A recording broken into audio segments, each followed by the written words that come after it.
cette photo-là, on peut dire tout ce qu'on veut, mais elle est puissante, hein, cette photo-là. Je sais pas qui l'a prise, mais elle est puissante, cette photo-là. C'est une photo, vraiment une photo légendaire, ça. Sur deux personnages, même pas seulement deux, hein, mais même les gars qui sont derrière, là, c'est des légendes du football de ce pays. Quand tu sais que cette photo-là, c'était prise quelques heures, quelques minutes avant d'entrer dans le match France-Brésil, qui va peut-être changer complètement la face du foot de ce pays, ça donne encore beaucoup de dimensions à cette photo-là. Je pense que celui qui a pris cette photo-là, chapeau à lui, hein. Chapeau à lui. Il a vraiment capturé l'atmosphère d'un vestiaire. Capturé l'atmosphère d'un groupe. Ouais, ça c'est le foot, hein. Vous allez me dire que c'est quoi que je parle là, parce que c'est souvent les gens ne voient pas ça. Ça là, la tension avant un match. La tension même avant même, ça c'est avant la finale de la Coupe du Monde, ça. C'est-à-dire que tu vois dans les yeux de tout, même les deux, même dans Laurent Blanc, même dans Pires, et Trezeguet, les deux, les moments où tu sais que, gars, dans 90 minutes après là, c'est que les 90 minutes les plus importantes de toute la carrière, de toute ta carrière. Ah non, ça, cette photo-là, celui qui a pris ça, il a capturé vraiment l'atmosphère le foot, c'est des conneries comme ça. Moi, je rime au foot pour des trucs qui paraissent stupides comme ça. C'est des photos comme ça, là, moi, ça me donne des frissons, ça. C'est pour ça que c'est pour ça que le foot est un grand sport. Ça, si vous voulez comprendre le foot, celui qui a pris cette photo-là, il a tout compris au foot. Bonjour, bonsoir, bienvenue à la chaîne du Sorcereur et toujours dans ma rubrique d'édition sportive, on va continuer avec toujours mon délire sur les duos. Le duo Henry Trezeguet que je considère un peu comme un duo sur le plan footballistique qui est un duo raté, qui a été un duo un peu fabriqué par les médias, je trouve. Je dis duo truc parce que quand on regarde un peu bien en profondeur un peu la carrière et la trajectoire de ces deux personnages importantissimes du football de ce pays, je parle bien des importantissimes. Thierry Henry fait partie littéralement du top 5 des plus grands joueurs français de tous les temps. Certains diront top 3. Moi, je le mettrais top 5. Top 5, j'ai l'impression que pour moi, dans ma tête, c'est Mbappé, Platini, Zidane, Raymond Kopa, après Raymond Kopa, ou bien même peut-être avant Raymond Kopa, on peut le mettre.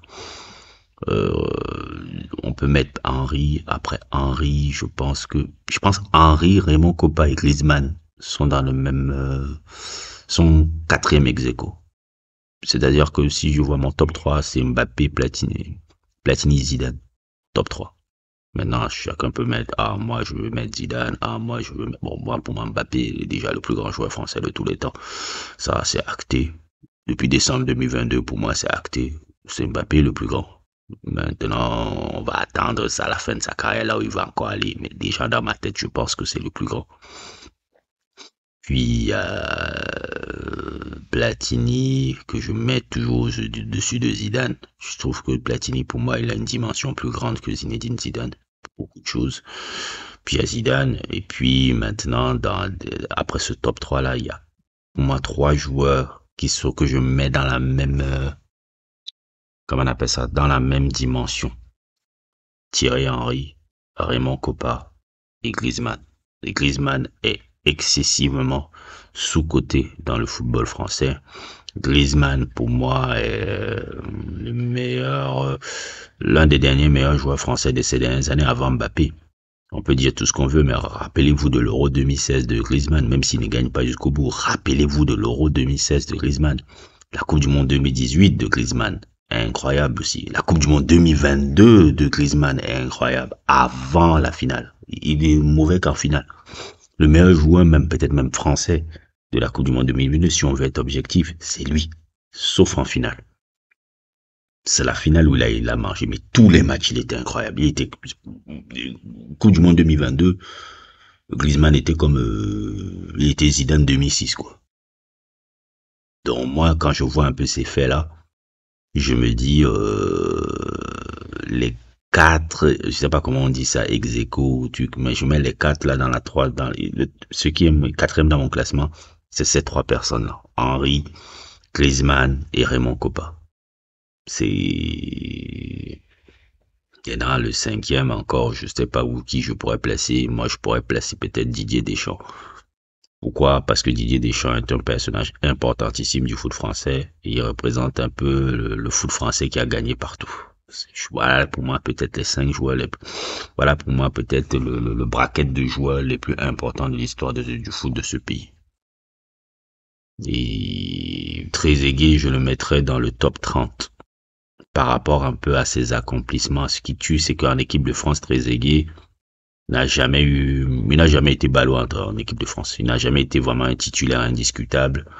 Oui, il y a le but en finale contre l'Euro 2000 de l'Italie qui a fait qu'il plus dans l'histoire du foot français. Ben, ce duo-là, comme je l'ai dit, qui sont à peu près nés la même année, qui ont été au même, je pense, au même centre de formation, non, je pense. À la base, oui, ils étaient au même centre de formation de Monaco, ils ont fait l'équipe de France ensemble.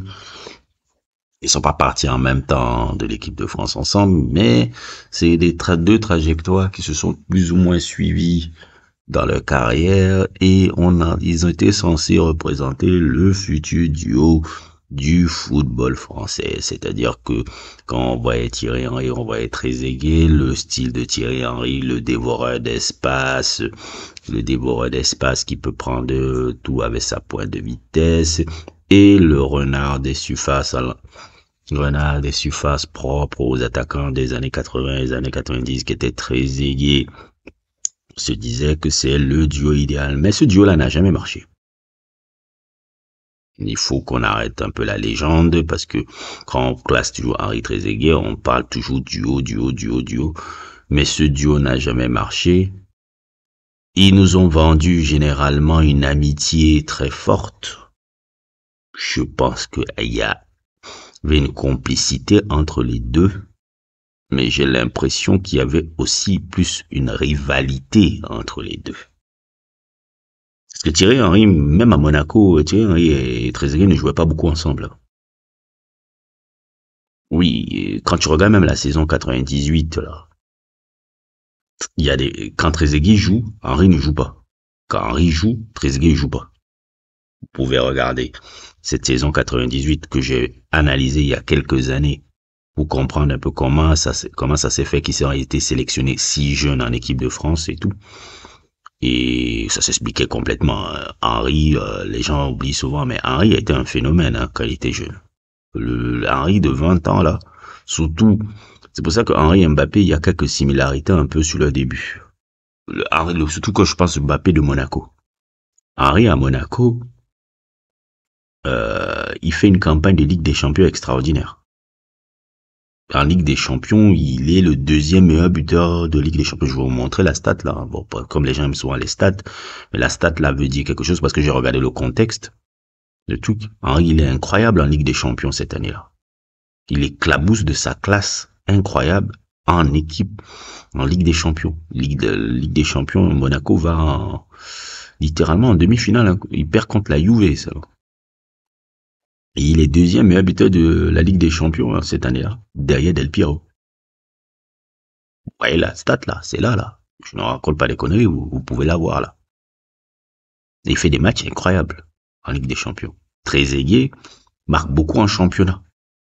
Et puis, il y a Trezeguet, il y a ce match contre Manchester là, et ce fabuleux but contre Manchester qui marque là, la pleine lucarne et tout.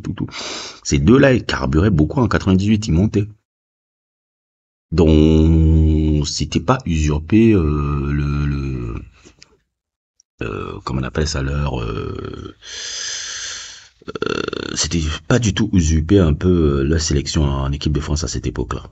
Mais pendant longtemps, on a toujours vu que ces deux-là, normalement, dans le futur, devaient former la doublette du football français. Et quand tu regardes déjà à Monaco, il y avait déjà Jean Tigana. Je crois que c'était Jean Tigana qui était encore grand coach, hein, Jean Tigana, grand coach français. Je sais pas qu'est-ce qui s'est passé après avec lui. Et quand je voyais ce qu'il faisait à Lyon et à Monaco, c'était vraiment pas mal, hein. Jean Tigana, là, je sais pas qu'est-ce qui s'est passé après sa carrière quand il a été coach. C'était super coach. Je pense que c'était Jean Tigana, non? Je crois que c'est Jean Tigana qui était le coach. Et quand tu vois ce qu'il faisait, qu'est-ce que je voulais dire encore? Oui, quand tu vois la trajectoire où il devait devenir le plus grand duo du football français d'attaque et tout là, ils n'ont jamais joué ensemble. Jamais. Parce que quand je regarde souvent même les compos de matchs et les matchs que j'ai vus, je dis mais chaque fois que Trezeguet jouait, Henry ne jouait pas. Chaque fois qu'Henry jouait, Trezeguet jouait. Ça veut dire que même le coach Jean Tigana avait du mal à faire jouer les deux. Parce que je sais pas, oui, ils, dans la presse, ils te disent qu'ils sont potes. Dans la pète, Trezeguet, Henry, l'amitié, je sais pas quoi là. Mais je ne sais pas si sur le terrain, il n'y avait pas une rivalité entre les deux, entre ces deux personnages-là.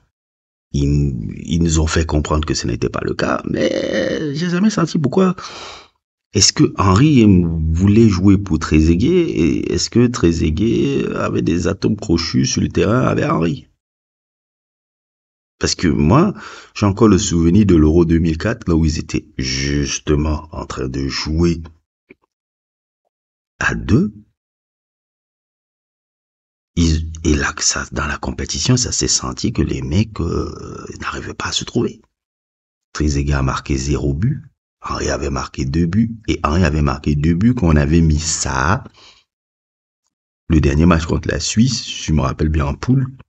Et oui, je me rappelle très bien de cet Euro 2004 là. Oui, oui, oui, j'ai quelqu'un qui a beaucoup étudié le football français. Les matchs, je les retiens très bien en tête. Je crois que ça avait fait, c'est quand il était avec lui, ça, qui Henry a pu marquer 2 buts. Mais Henry Trezeguet, ça n'a jamais marché. Jamais. Alors que tout sur le papier montre qu'il doit le papier, on doit croire que tout sur le papier montre que oui, les gars peuvent jouer ensemble. Tout montrait aussi que par les interviews, les photos, le truc, oui, c'est l'amitié fou. Mais ça n'a jamais marché. Pourquoi? Moi, j'ai l'impression que qu'il y avait quand même une rivalité qui ne nous disait pas. L'un n'avait pas forcément envie de jouer pour l'autre. Regardez, allez regarder, hein, parce qu'on nous a toujours vendu ces gars-là comme un duo, truc. Après, quand tu regardes sur les faits, le duo là n'a jamais marché. Même si tout était fait pour qu'il marche. Et ça, moi, ça m'a toujours fasciné. Parce que pendant longtemps, je me suis dit, oui, ces deux-là vont marquer le foot français pendant 15-10 ans. Mais c'est vraiment, ça n'a jamais marché, ça n'a jamais truc, ça n'a jamais collé et tout. Et je pense aussi quand Henry a commencé à être à Arsenal comme un joueur sur le axial, je pense que là, ça a encore accentué encore le style encore de, ça a encore été encore beaucoup plus compliqué encore pour que les deux puissent avoir des atomes crochus sur le terrain, quoi. La seule fois où je peux penser que ça avait bien tourné, c'était le match amical contre l'Allemagne, là. Je pense que c'est la seule fois où il y avait un match Allemagne-France 2004 avant, avant l'Euro, là, qui était magnifique, là, avec un Thierry Henry qui était incroyable, ce match-là. Euh, c'est le seul match où j'ai vu Henry Trezeguet s'entendre sur le terrain. À part ça, zéro. Dans zéro compétition. 2006, alors, Domenech avait fait le choix de mettre Trezeguet au bas et de mettre Henry en pointe. Je pense que ça avait été un choix judicieux. Et 2008, Trezeguet n'était plus en équipe de France. Donc, On a un duo un peu particulier, un duo truc, mais un duo quand même deux personnages quand même individuellement qui ont marqué l'histoire du foot de ce pays. Trezeguet comme Thierry Henry. Trezeguet, déjà pour moi le Trezeguet, j'ai un peu la nostalgie un peu de ce type de joueur là qu'on voit plus trop. Ce genre d'avant-centre à l'ancienne, excellent buteur, ce renard des surfaces pour moi. Le but qui marque contre l'Italie là, et appel contre appel là qui mène Nesta et je sais pas si c'était Nesta et Maldini sur le vent et qui permet justement de faire cette reprise de volée géniale. Putain, c'est ça, c'est le but d'un pur avant-centre. Et c'est ça qui me marquait toujours avec David Trezeguet, c'est que David Trezeguet avait, c'est-à-dire que les appels contre appels de Trezeguet, je vais vous montrer même encore un but qui montre ça. Quand il était à la Juve, là, il y a un comportement, le joueur, là où se place le truc. Je crois que c'est le but Juventus Real Madrid en 2005. Huitième de finale de Ligue des Champions. Son comportement dans le but là, il est vraiment magnifique. Vraiment magnifique. Le pur avant-centre. Pur avant-centre à l'ancienne. Thierry Henry, bon, il n'y a pas plus, il n'y a pas, qu'est-ce on va pas dire sur le mec là. Ça c'est un des meilleurs attaquants des années 2000. Ça. Sûrement peut-être le plus grand attaquant de l'histoire de la Première Ligue. Je dirais même pas forcément de la Première Ligue. Plus grand attaquant peut-être de l'histoire du championnat anglais. J'ose le dire. J'ose le dire. Je regarde l'histoire du football anglais. Je l'ai regardé. Pas seulement la Première Ligue, là, parce que la Première Ligue c'est 93. C'est à partir de 95 ou 93, je crois, la Première Ligue. Mais je parle de l'histoire du championnat anglais. Je regarde les joueurs anglais. Les joueurs de l'histoire du championnat anglais. J'imagine en première. Thierry Henry est peut-être le plus grand joueur, là. Oui, je le mets peut-être même devant Ian Rush. Hein. C'est dire, je le mets peut-être devant Ian Rush, qui est pour moi un chouchou, un de mes chouchous de l'histoire du championnat anglais. Hein. Mais Thierry Henry, le niveau qu'il a eu dans les années 2000 en Angleterre, c'était fort. Les gens s'en rendent pas compte en France. Hein. Henry est un dieu en Angleterre. Henry, en Angleterre, vous n'imaginez même pas à quel point il est vu là-bas. En Angleterre, c'est Dieu. En Angleterre, Henry, même Trezeguet en Italie. Les gens, peut-être en France, on ne s'en rend pas compte de la dimension que ces deux gars-là ont dans ces pays-là. En Italie, Trezeguet est vu comme Trezeguet, c'est un monument de la Juve, là. C'est un des plus grands joueurs de l'histoire de la Juve. C'est-à-dire qu'en France, un peu, il y a une manière de ne pas respecter ces légendes sportives que ça me dépasse. C'est la manière dont on regarde Trezeguet à la Juve. Quand je vois les trucs de la Gazzetta et quand je vois les médias italiens, parce que je cherche souvent à regarder, même si je comprends pas tout, mais je regarde comme la manière dont quand tu vois les Trezeguet danser dans les talk shows italiens, tu dis mais merde, en France on ne les traite pas comme ça. En Italie, tu vois Trezeguet, ils sont traités en Angleterre, c'est libre. Va aller regarder même pas déjà la démission de la fabuleuse émission là de CBS là. Là où il y a Mika Richards et Jamie Carragher. Regardez Mika Richards quand il est à côté de Thierry. On sent un petit fanboy à côté qui, mais je suis là, je me lève, je m'avais travaillé le matin et mon collègue c'est Thierry Henry. Thierry Henry en Angleterre, hein, merde. C'est une légende comme pas possible. Thierry Henry, c'est-à-dire qu'à une époque, le gars il avait un niveau tel qu'en Angleterre que le gars était devenu meilleur passeur du championnat. On oublie souvent que Henry était un incroyable passeur parce qu'il y a une compilation là que tu peux regarder où tu vois compilation de Henry passes décisives. Et les passes décisives que Henry donnait là, c'était pas des passes corner ou centre. Non, c'était des passes couperait, passe même qui casse les lignes et tout. Il était même meilleur passeur du championnat. Ce gars, il a été meilleur buteur et meilleur passeur du championnat. C'est un monstre. Hein. C'est un monstre. Ces deux gars-là que vous voyez là, c'est des monstres du football français. Mais la manière dont on parle de ces gens, bon, C'est Henri Trezeguet, oui, ils ont gagné la Coupe du Monde 98, oui, Henri a été meilleur buteur de l'équipe de France à une époque.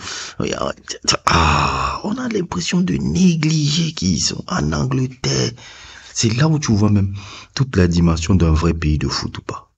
Comment tu traites des légendes. La manière dont on traite ces deux là-dedans, en Italie et en Angleterre, respectivement. Ça, j'en mets la tête. Chaque fois que je vois les médias anglais, je crains Henri est là-bas, je dis, mais regarde comment on le traite là-bas. Comme un dieu vivant. Très équipé pareil. En France, bof. Bof, voilà, c'est Henri très équipé, quoi. Terrible, hein. Terrible, terrible. Henri est une légende. Peut-être le plus grand attaquant de l'histoire du football anglais. Ça, j'ai étudié le football anglais. Je me limite pas juste à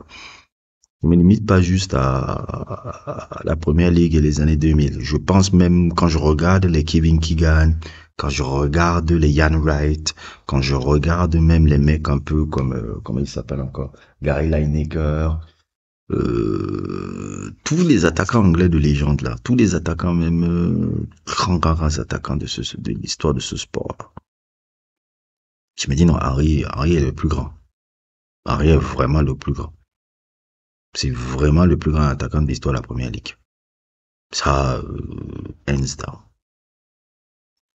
Bref, c'était mon sujet un peu sur ce duo qui ne l'a jamais été, ce duo raté, mais quand même deux personnages importants de l'histoire du football de ce pays, deux des plus grands attaquants de l'histoire de ce football de ce pays, deux des plus grands attaquants même de l'histoire des années 2000. Il faut quand même ne pas l'oublier. Et ma foi, au risque de me répéter, celui qui a pris cette photo-là, franchement, chapeau à toi, parce que cette photo-là résume totalement la beauté du football. N'hésitez pas à liker, n'hésitez pas à vous abonner et à plus pour d'autres aventures.